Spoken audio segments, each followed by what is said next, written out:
Bien, buenas con todos. Hoy día vamos a ver un nuevo capítulo que es herencia poligénica y multifactorial. A la fecha hemos estado viendo todo lo que es herencia de corte mendeliano, donde hay uno o pocos genes que intervienen en determinar el rasgo fenotípico y la forma de herencia de esos rasgos fenotípicos, ¿no? Y para el caso humano, ¿no? Para el caso humano, aproximadamente casi un 50%, la mitad de las enfermedades conocidas, que se conoce la etiología, se conoce cómo se producen, qué daño producen, muchas de ellas no tenemos un conocimiento de la forma de herencia, porque varias de ellas son poligenéticas, muchos genes, muchos genes, y de efectos multifactoriales, es decir, que interviene mucho el tema del medio ambiente, la nutrición, la exposición a enfermedades, los efectos climáticos, etcétera, intervienen mucho y enmascaran o dan ruido para que se puedan determinar la forma de herencia de estas enfermedades humanas. Hay este tenemos todo el conocimiento, ¿no? Conocemos, como le dije yo, el gen de una o los genes que producen una enfermedad, su secuencia, en qué parte del cromosoma está ubicado, todo, pero no podemos conocer la forma de herencia. Otra de las consecuencias o de las causas de que no podemos conocer la forma de herencia es porque si queremos hacer un estudio en humanos son casos muy raros, ¿no? Que a veces reportan por ahí. Y el otro tema es de que nosotros no podemos hacer ningún experimento en humanos por temas éticos y menos hacer el tema de cruzamientos dirigidos. No podemos hacer eso. Y eso hace que realmente los estudios sean muy lentos, ¿no? Muy raros, muchos de ellos, y todavía, como vengo a decirle, el 50% de las enfermedades humanas todavía no se conoce la forma de herencia, ¿no? Esta herencia, como les dije, ¿no? Son muchos genes, cada gen aporta algo pequeñito al fenotipo y esos son efectos aditivos, ¿no? Es decir, que cada gen aporta algo, vamos a poner en porcentaje, de ese 100% aporta un porcentaje, algunos aportan más, algunos aportan menos, y no intervienen uno solo, sino que intervienen docenas de genes para determinar un fenotipo. Y si hay una mutación que me produzca una enfermedad genética, la cosa se complica más, ¿no? Tenemos realmente mucha interacción de factores externos, ¿no? Aparte del tema genético per se, ¿no? Solamente por ir un caso, ¿no? La altura es uno de ellos, ¿no? Padres altos me dan hijos altos, padres bajos me dan, no es tan cierto. Hay muchos efectos ambientales ahí. El tema de la pigmentación, como es el tema de la piel, que lo vamos a ver, también intervienen muchos factores. Entonces no es tan fácil determinar el color exacto de un individuo, ¿no? La resistencia a enfermedades, ¿no? Que son más susceptibles algunos a que tengan cáncer a futuro, otros no, ¿no? Y, en fin, una serie de rasgos poligenéticos intervienen muchos genes y con un tema de variación continua que es, si hablamos en términos estadísticos, ¿no? Miren, por ejemplo, acá se logra ver las pieles, y yo le digo, a ver, dígame el color de pieles que existe en humano. Ustedes me dirán, bueno, profe, blanco, negro, marrón, amarillo.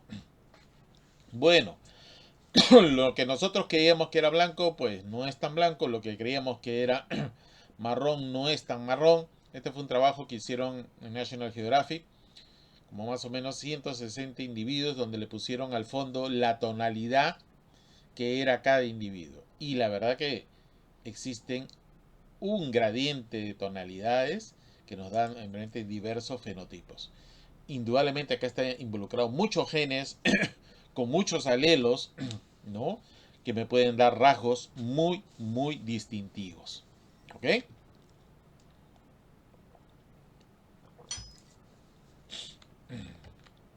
Entonces, Cuando nosotros comparamos los rasgos hereditarios mendelianos, nosotros vamos a ver, por ejemplo, en el trabajo de Mendel, yo cruzaba una planta alta y una enana, y al toque veíamos nosotros quién era el rasgo dominante, ¿no? Una curva muy bien, ¿no? Delineada donde estaban los individuos altos y donde estaban los individuos enanos. Pero cuando hacemos un rasgo cuantitativo, ¿no? Ahí vamos a ver que el cruzamiento de dos líneas diferentes nos va a dar un gradiente, esta curva gaussiana, esta distribución normal que hemos visto en estadística. Y si cruzamos entre estos mismos individuos, esta curva se hace más amplia, es decir, aumenta la variación fenotípica. No se comporta como los rasgos mendelianos, donde nosotros vamos a ver pues bien definido, ¿no? Individuos de un lado y individuos por el otro lado, hablando de los fenotipos. Acá no. Acá separar el tema de los fenotipos es mucho más complejo, ¿no? Entonces, en datos cualitativos hablamos de estadística. Los mendelianos son discretos, como ven ustedes, una planta alta, una baja. En cambio, los cuantitativos son rasgos continuos. Vemos un gradiente, esa curva que vemos acá. Hay una variación, ¿no? Enorme, un gradiente de fenotipos y eso hace que varíe, ¿no? Los datos. Entonces, resumiendo, datos cuantitativos o poligenéticos son muchos genes, muchos alelos, a nivel estadístico son rasgos continuos, ¿no? Hay mucha influencia medioambiental. El fenotipo, ya sabemos que es genotipo más medio ambiente, pues el medio ambiente pesa mucho, ¿no? Y podemos ver, por ejemplo, ya lo que yo les mostré, la coloración, la altura, etcétera, la ganancia de peso, la resistencia a enfermedades, son rasgos cuantitativos o poligenéticos, a diferencia de otros, ¿no? Que son cualitativos, que ya lo hemos visto en las primeras clases. Ahí tenemos, por ejemplo, un gradiente. Miren ustedes la estatura. Acá están los individuos divididos por estatura. Hay una media al centro, ¿no? Pero hay un grupo que está al extremo, de más bajos, y un grupo que está al otro extremo de los más altos, ¿no? Entonces tienen este comportamiento, esta distribución normal que ustedes pueden observar acá, donde los más pequeños, en este caso por hablando de la estatura, están hacia el lado izquierdo y los más grandes hacia el lado. Y en la mitad vamos a encontrar nosotros la media, ¿no? La media. Hay muchos genes, hay muchos alelos. Entre esta media y los extremos van a encontrar ustedes muchos genes y muchos alelos que juegan con este gradiente. ¿Ok?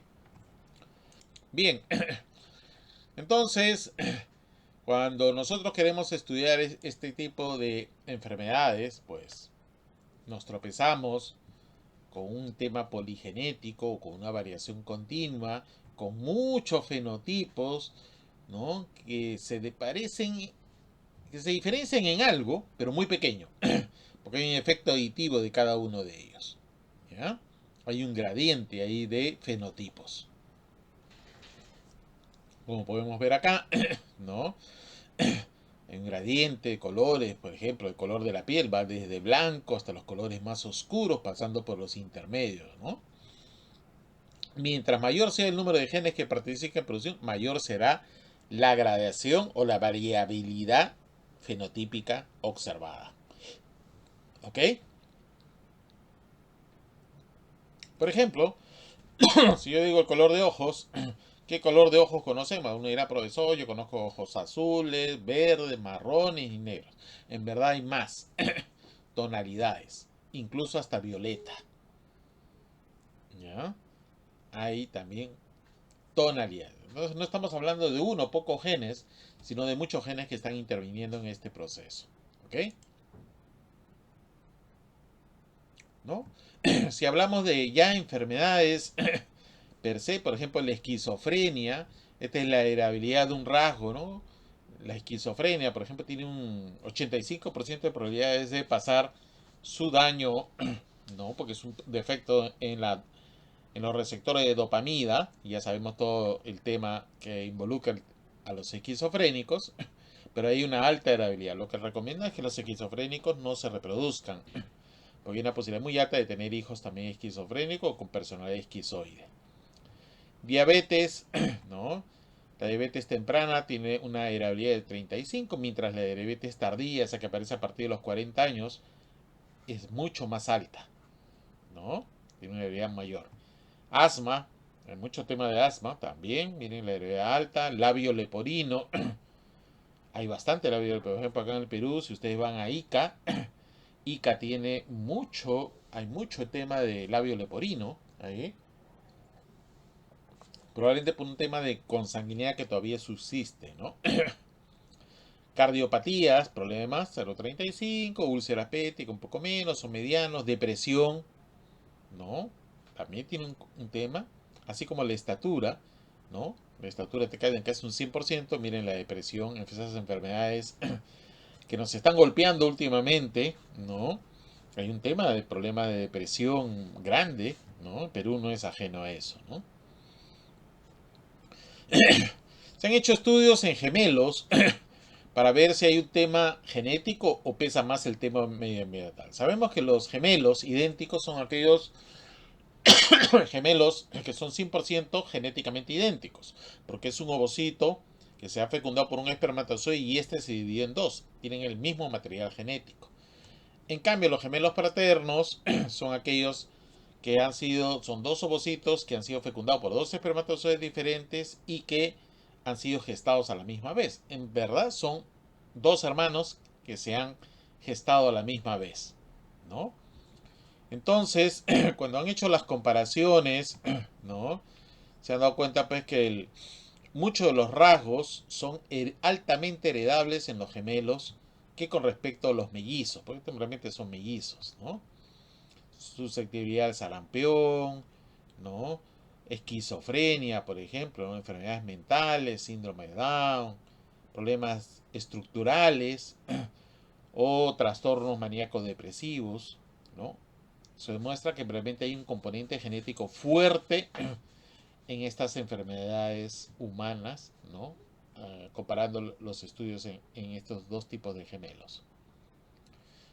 Ahí vemos también, miren el rasgo, por ejemplo, las huellas dactilares, ¿no? Si vemos gemelos homocigóticos, son casi idénticos ellos en huellas, 95%, los mellizos, 98%, los hermanos completos, por ciento, ¿no? Padre, hijo, en fin. Hay un componente ahí genético que no es una enfermedad, pero hay algunos rasgos que se heredan mucho mejor que otros, ¿no? Altamente heredables. Perdón. En tema de salud mental, ahí vemos, miren ustedes, esquizofrenia, trastorno bipolar, que están muy de moda en nuestra sociedad, ¿no? Tienen un componente genético grande, ¿no? 60%. Los depresivos, ¿no? Trastornos de adicción o los que sufren ansiedad están, digamos, en una heredad media, ¿no? Mucho más baja. Y el resto, pues, otro tipo de trastornos que son mucho más bajos, ¿no? No tan bajos, pero bajos, ¿no? Una pregunta que se ha hecho siempre el tema científico ha sido si la inteligencia se hereda o es un tema casual, ¿no? Hay un famoso experimento de Tolman. Este señor ponía una rata con una recompensa en un laberinto, una recompensa con un ratón, perdón, con un queso al final, ¿no? Y le pone, ¿no? Empezó a criar selectivamente ratas en función de la eficacia para aprenderle. O sea, aquellas que eran más hábiles en llegar al final del laberinto y encontrar el queso, esas las reproducía entre sí, ¿no? Para ver si estas ratas en las siguientes generaciones se volvían más inteligentes. Lo que Tolman demostró que en 8 generaciones de estos cruces, de seleccionar aquellos que son más inteligentes, los que no eran, o los llamó torpes, ¿no? ¿Ok? Porque no llegaban al queso, o se perdían por otro lado de la ruta del laberinto, ¿no? Estas ratas con el tiempo fueron más, o sea, más rápidas en dar con el queso que sus predecesores, que sus antepasados, ¿no?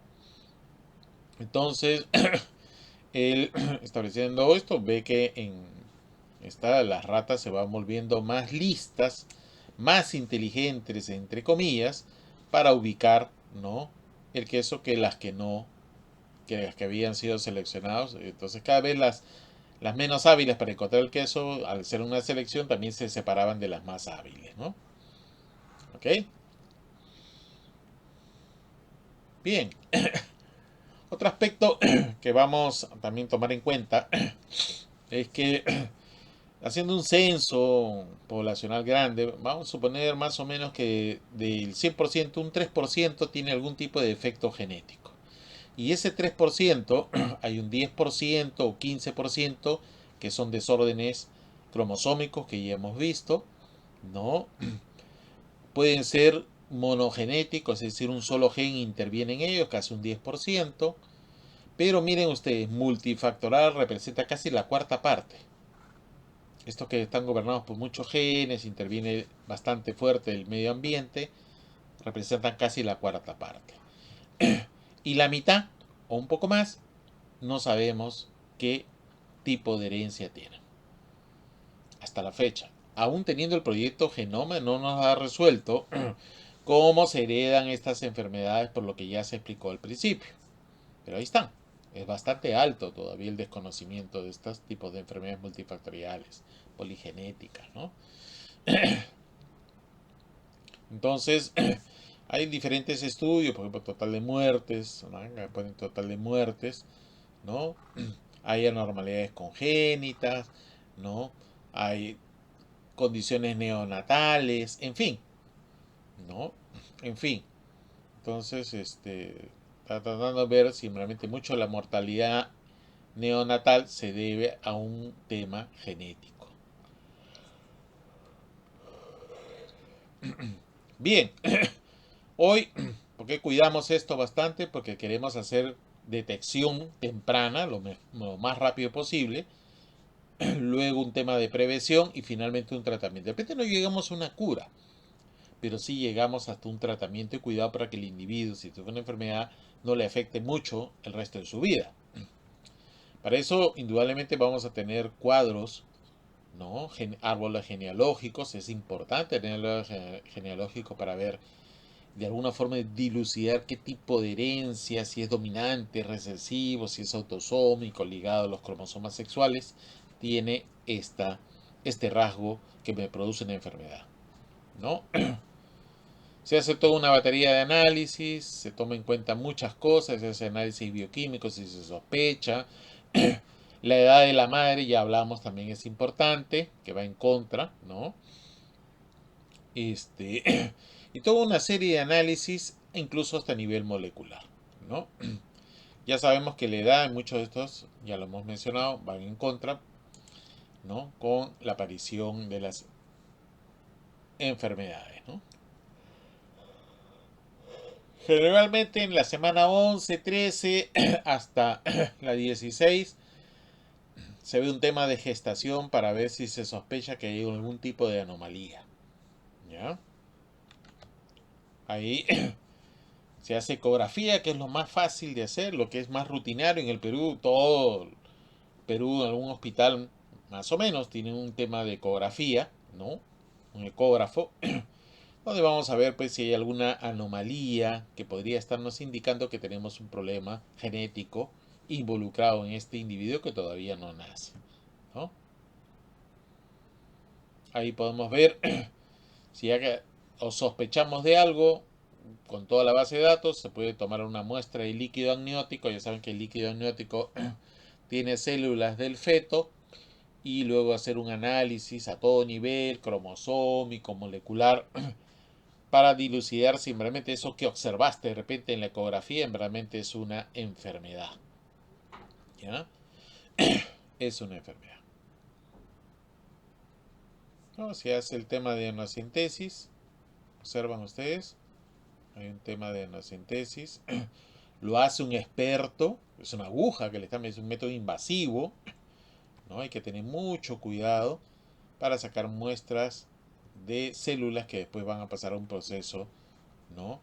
de, de tamizaje y diversos estudios que se hacen en los laboratorios, citogenético, molecular. Depende ya de lo que se recomiende los médicos, ¿no?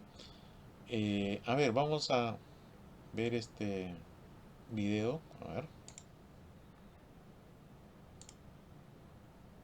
La amniocentesis es un procedimiento que les permite a los médicos detectar o descartar problemas en la salud de los bebés mucho antes de su nacimiento. En el útero, el bebé está rodeado de líquido amniótico que proporciona protección y alimento. Las células del bebé se encuentran flotando en el líquido, lo que les proporciona a los médicos material genético para su evaluación.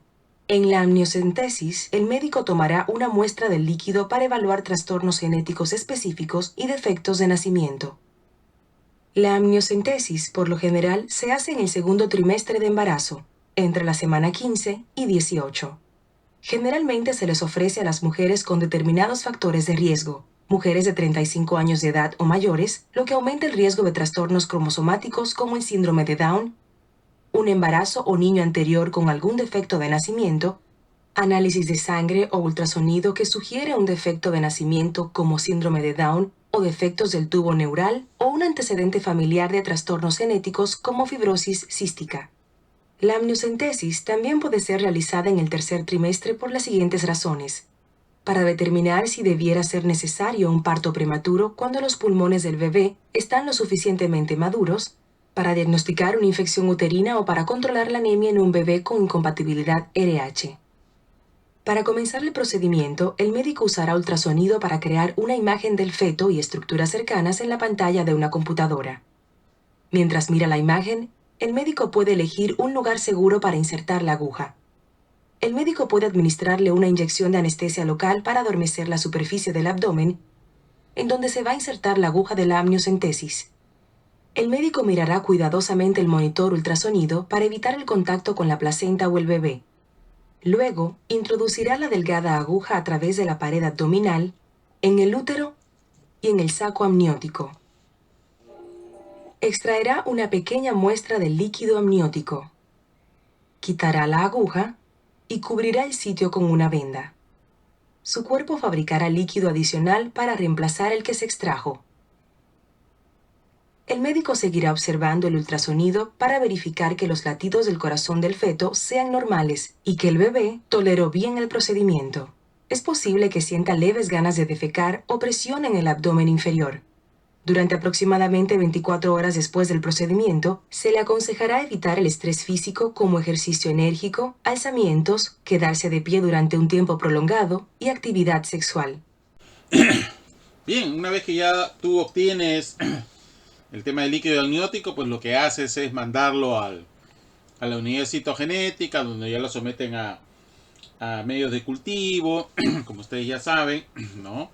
Y pueden hacerse análisis citogenéticos, incluso llegar hasta niveles moleculares como el cariotipo que vemos ahí, ¿no? ¿Ok?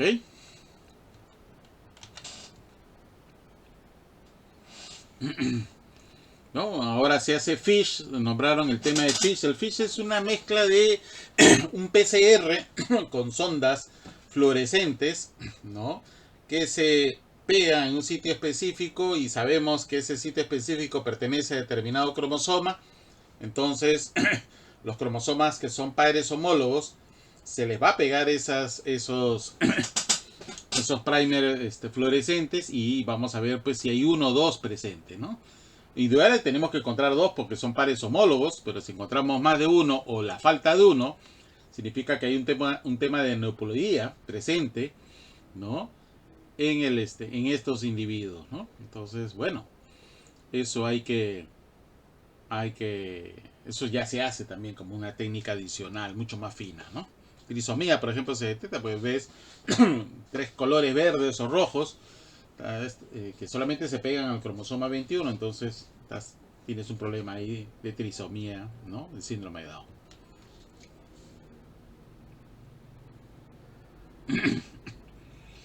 Ahí vemos, a ver qué me dice, a ver su ojo experto, qué anomalía vemos en el cariotipo, a ver.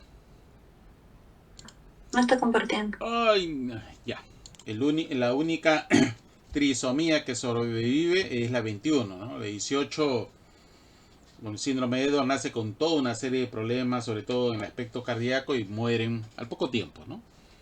Al poco tiempo. Entonces, han sospechado esto y simplemente han mandado a hacer el análisis. Uy, yo creo que ya esto es nacido, ¿no? Han mandado a hacer el análisis de una muestra de sangre periférica, acá está.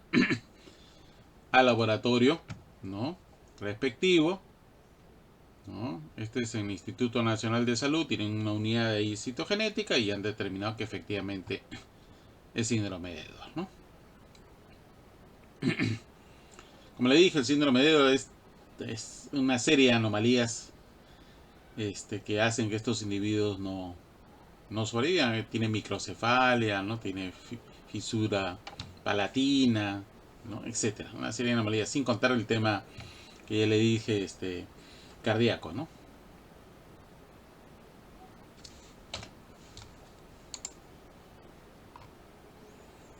Bien, algunos casos clínicos. Acá, por ejemplo, una paciente de 35 años de edad,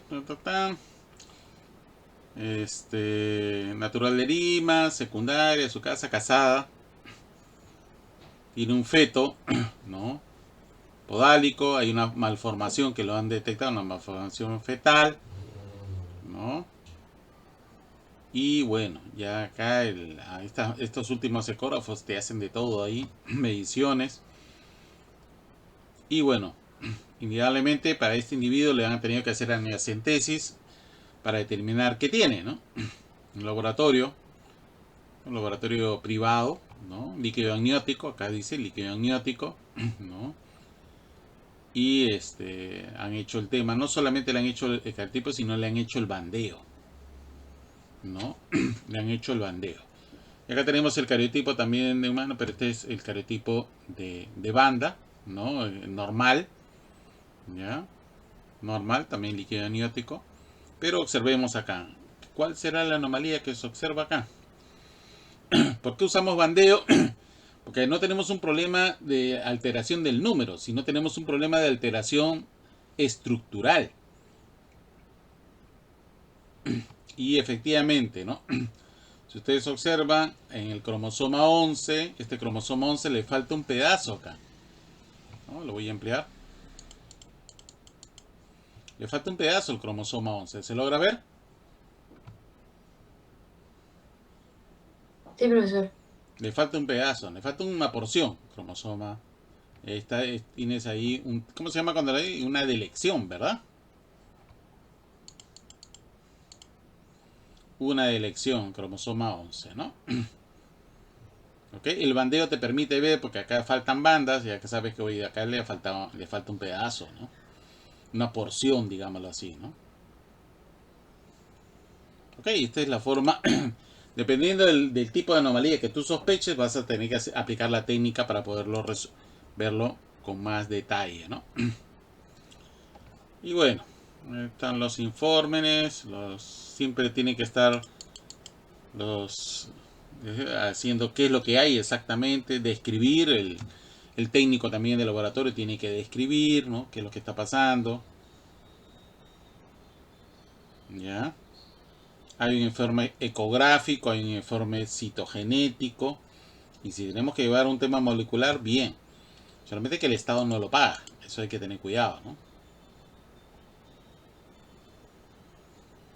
Acá tenemos un problema en el cromosoma 11, hay una delección en el cromosoma 11.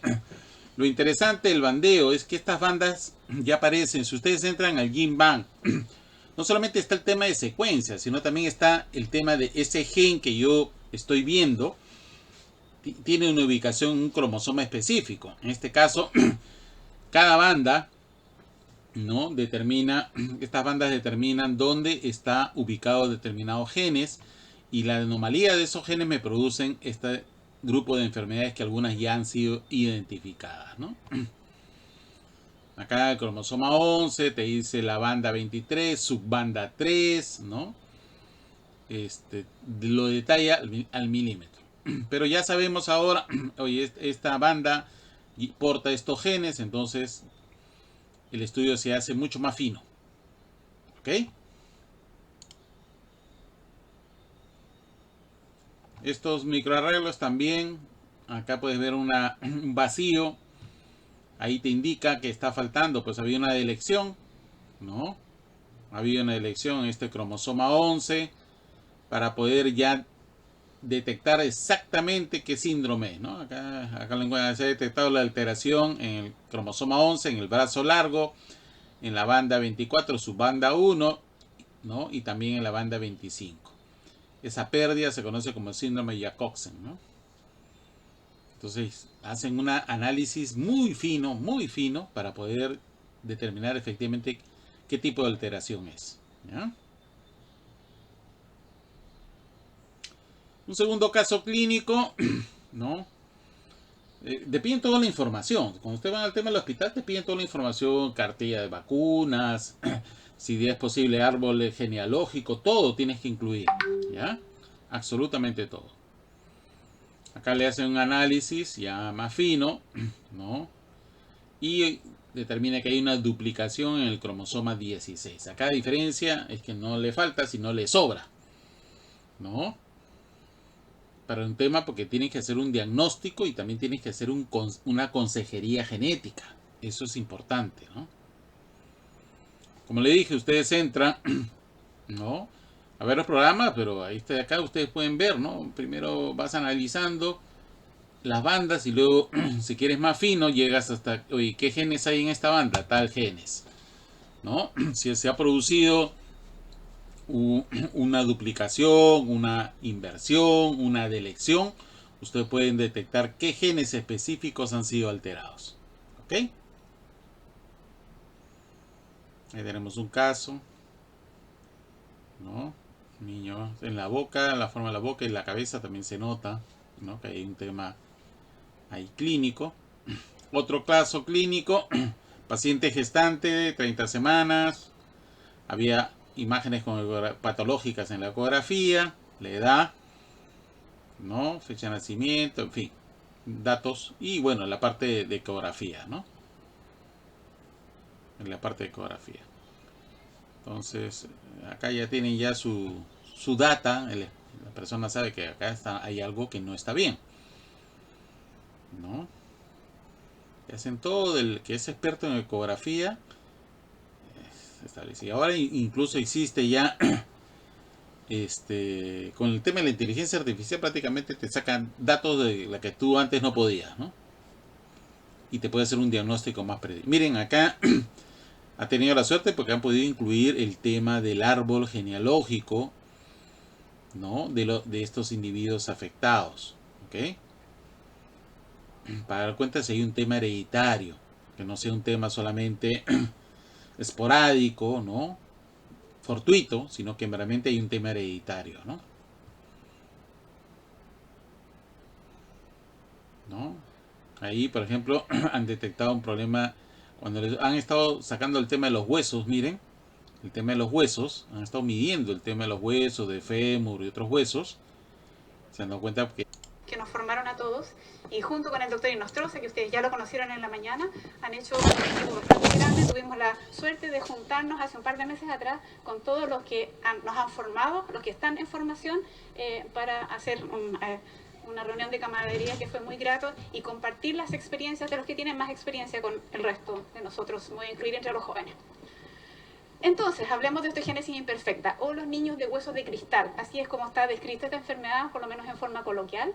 Es una alteración que se produce en el colágeno tipo 1, es bastante rara, 1 por 20.000 nacidos vivos. Lamentablemente tiene una correlación hereditaria que es bien importante. Hasta un 50% de los padres que tienen osteogénesis imperfecta pueden tener hijos que también padezcan de esta enfermedad. Es un gran espectro de enfermedad, no hay una sola forma de manifestación. Y hay personas que pueden vivir una vida que es bastante normal y otras que están absolutamente limitadas. Y en algunos tipos hay incluso letalidad prenatal. Hay personas famosas, como mencionó la Estefanía, con osteogénesis imperfecta. En Chile existe un registro, yo no sabía esto hasta que hice el estudio para esta clase, el FOCHIC, que registra a todos los niños con osteogénesis imperfecta y adultos con osteogénesis imperfecta en Chile. La mayor cantidad se concentra en la región metropolitana y en Valparaíso, pero nosotros tenemos 4 casos en la Araucanía que son conocidos para nosotros.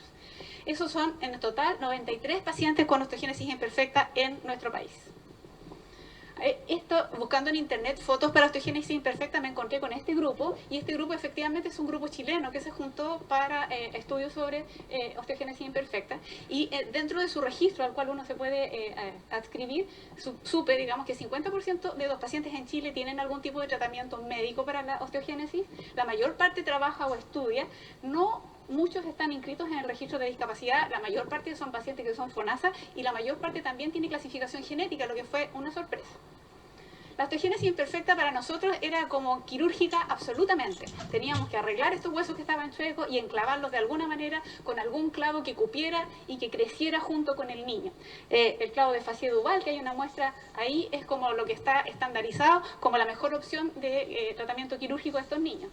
Pero lamentablemente, o en beneficio de los niños, esto se ha transformado más que nada ahora en un tratamiento de tipo médico. Ahora han aparecido tratamientos médicos que, si bien es cierto no sanan la enfermedad, hacen que la calidad de vida de estos pacientes sea mucho mejor y que la necesidad de resolución quirúrgica de su patología sea mucho menos frecuente. Entonces, el diagnóstico es bastante fácil cuando hay una historia familiar de osteogénesis imperfecta y cuando tiene las manifestaciones típicas. Se pueden hacer estudios del colágeno en los fibroblastos de la piel y también se puede hacer estudios genéticos, pero eso solamente da un 90% del diagnóstico de osteogénesis imperfecta. No se sabe del otro 10% si es que no logramos hacer la pesquisa correspondiente o si son otro tipo de alteraciones. Esta es la clasificación típica, la de Silence, que la dividía en 4 tipos. Se amplió, digamos, en esta clasificación, pero en realidad lo que se usa ahora es hacer un estudio de acuerdo a las manifestaciones que vamos a mencionar a continuación. Hay un diagnóstico diferencial que es bastante largo y todas estas patologías son incluso más infrecuentes que la osteogénesis imperfecta.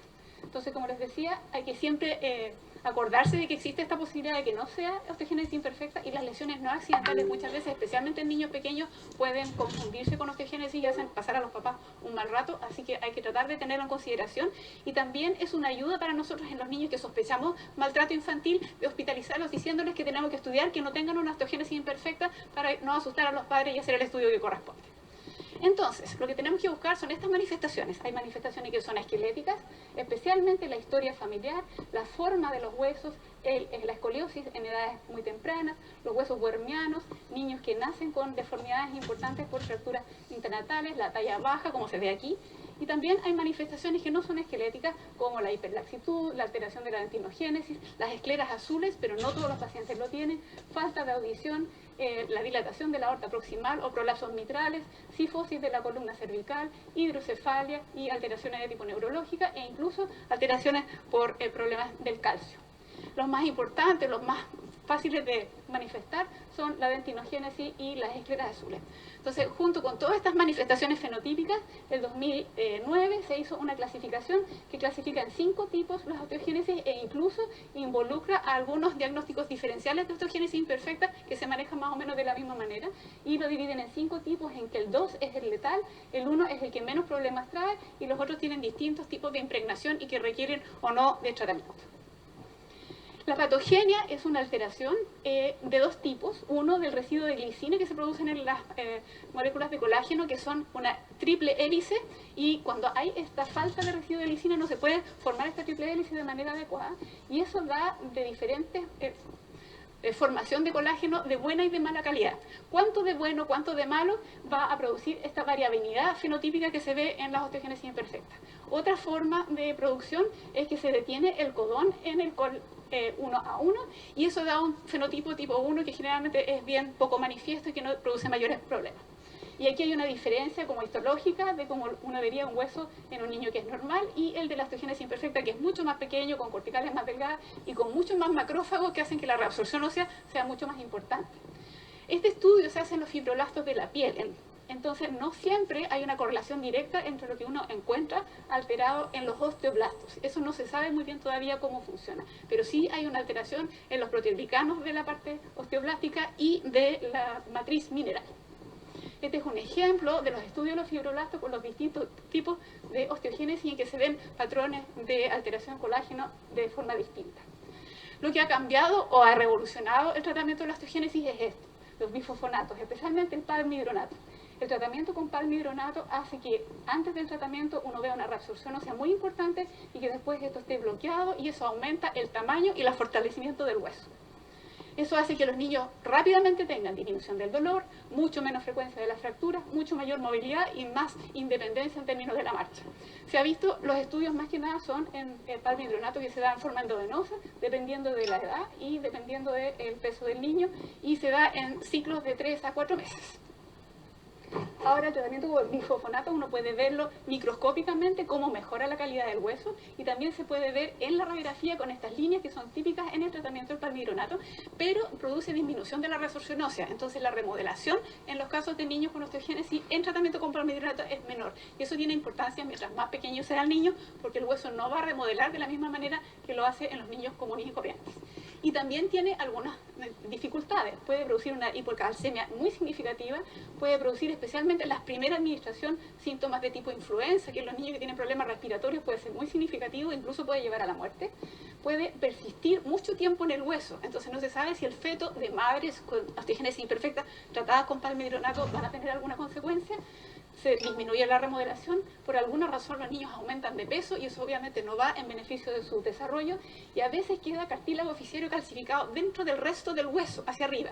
Y esos son focos que son de menor resistencia y que se pueden fracturar en la medida en que el niño crece. Aquí tenemos un ejemplo del tratamiento de un niño con bifosfonato, cómo se ve su esqueleto axial y cómo con el tratamiento mejora en forma muy significativa. Y esta foto encuentro que es muy significativa. La mamá tiene osteogénesis y el niño también, pero este niño ha sido tratado. Y obviamente las secuelas que él va a tener van a ser muy distintas de las de su madre. No solamente tratamos con el palmidronato, los niños además igual se quiebran. Y si se quiebran tenemos que inmovilizarlos el menor tiempo posible y hacer una rehabilitación muy rápida para que no se produzca la osteoporosis por el tiempo de inmovilización. El tratamiento quirúrgico todavía es de utilidad, especialmente en casos más graves. Y aquí tenemos algunos ejemplos, incluso que ya mostró Estefanía, en que tenemos que tratar de alinear con toda la planificación quirúrgica que vimos el día de ayer, tratar de alinear especialmente las extremidades inferiores y poner estos clavos que tienen que ser telescópicos para que crezcan con el niño para operarlo el menor tiempo debe ser posible. Antes usábamos unos clavos de Bailey, que eran como una antena de televisor que se metía un extremo en otro, que tenían poco anclaje en las superficies articulares. Ahora lo que se usa es el clavo de fascia dual, que se ancla más que nada en el cartílago de crecimiento del hueso, y eso tiene como mucho mejor sujeción. Pero no está exento de complicaciones, a veces los clavos quedan cortos y se salen, a veces quedan intraarticulares, a veces no consolida el hueso alrededor de las osteotomías que hemos hecho, o se meten dentro del hueso o se quiebran junto con el hueso. ¿Qué otra cosa tenemos que hacer? Terapia ocupacional para mover al niño lo más posible, terapia física que no lo ponga en riesgo de quebrarse es muy importante, necesitan a veces algún tipo de soporte para movilizarse en forma independiente. Y la terapia experimental, que se menciona ahí con hormona de crecimiento, hormona paratiroidea, se ha usado, pero en realidad no tiene estudios que sean muy significativos. Y en el caso de la paratormona se vio que si bien es cierto que aumentaba el stock óseo, podía producir osteosarcomas, así que se dejó de usar. Las terapias de reposición celular o de células madre están recién en estudio, no se sabe si van a servir. La terapia génica solamente se ha estudiado en ratones y pareciera ser promisoria. Y el uso de estos medicamentos como el denosumab, que hacen que disminuya la resorción ósea, también podría utilizarse, pero no hay estudios significativos para recomendarlos. También hay que incluir a estos niños y su familia con las consideraciones psicosociales para integrarlos a sus actividades y no dejarlos afuera. Y hay que tener algunas precauciones especiales con ellos, inmunizarlos de manera adecuada, con las vacunaciones de neumococo e influenza, no como todos los otros niños, hacer audiometrías y screening de visión en forma permanente, evaluación y tratamiento dental, y también tratar las complicaciones que pueden aparecer, como el déficit auditivo, los problemas respiratorios y del corazón, y el examen neurológico es muy importante porque por las lesiones en el cráneo y en la columna pueden producir problemas neurológicos que pueden ser bien severos. Tenemos dos niños que conocemos en el hospital. Este Lolo es Octavio Meli, que ya es adulto, que vino con nosotros cuando tenía alrededor de 9 años, con una deformidad bien importante de extremidades inferiores, que pusimos los clavos de Bailey tanto en el fémur como en la tibia. Logramos que se parara, pero en realidad para él la vida es más fácil sentado.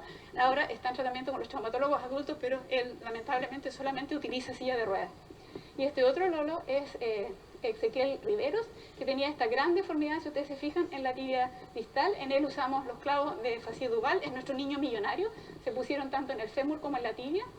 Hicimos esta corrección que para poder lograr estirar el huesito tuvimos que sacar bastante hueso. Ustedes se fijan, la tiene queda bastante más corta, si bien es cierto está derecha. Este niño es muy colaborador, ahora ya tiene 15 años, y si ustedes se fijan, su extremidad menor, extremidad izquierda es un poco más corta, pero él logra pararse en tabla prona y es súper deportista. Aquí llegó ya a traumatología de adulto con una lesión de la tibia proximal y se hizo una inmovilización transitoria para tratar de que él siguiera haciendo esa actividad, porque él es campeón paralímpico de tenis paralímpico. Entonces, acordarnos de que la osteogénesis es infrecuente, es hereditaria, tiene una gran variabilidad de presentación, el trabajo es multidisciplinario, hay un tratamiento médico que es muy importante, el tratamiento quirúrgico se va a hacer necesario en algunos casos y en estos niños se pueden producir secuelas funcionales importantes. Y acordémonos que el 6 de mayo es el Día Internacional de la Osteogénesis Imperfecta. Muchas gracias. Más ya disponibles y que se actualizan todos los días para buscar información y cruzar información relacionada a enfermedades, ¿no? Uno de ellos es Human Phenotypic Ontology, que es de acceso libre. Ustedes pueden buscar ahí una enfermedad y pueden encontrar todo, desde la parte fenotípica, tratamientos, pueden encontrar la información molecular, cromosómica, etcétera. Otro es el Barsomi. Este programa también ustedes pueden ingresar y buscar un tema de anomalías, ¿no? Este Barsomi se abre y les da posibilidades, como ya les dije, en muchas de estas enfermedades no se sabe la forma de herencia y son multigénicas, así que nos aproximan bastante para poder comprender si es que alguien tuviera por un interés personal, podría haber una mutación en su familia o simplemente por un tema académico, ¿no? Ahí lo tenemos. El Barsomi, bastante versátil. Bien, acá hay un caso, bueno, ya hablamos que el tema de el tema de ecodiográfico, ¿no? Ecografías que se hace para poder investigar algún tipo de anomalías, ¿no? Como es el caso de la osteogénesis imperfecta, donde están viendo pues que hay un crecimiento normal del tema de huesos, ¿no? Y que le va a afectar toda la vida a este individuo. Otro gran buscador de genes humanos es el OMIN. Este OMIN de acceso libre, que ha cumplido 50 años, está administrado por el Hospital Johns Hopkins, conocido en Estados Unidos, que puede llevar realmente a ser un tema de búsqueda de información. Ahí les dejo también un video, El hombre elefante, un video que es del año 81. Estamos hablando ya más de 40 años, ya casi 50. Pero es una gran película, es en blanco y negro, de una anomalía. En esa época estamos hablando pues de hace 150 años, estamos hablando del siglo XIX, no se comprendía, ¿no? Pero que era un tema genético, el síndrome de Proteus. Así que ahí se los dejo, espero que lo disfruten. Recuerden que también los videos, yo puedo preguntar algo, les he dejado algunos videos en cada clase, ¿no? Eso puede venir también en un tema de examen, ¿no? Algunos videos adicionales. Bien, entonces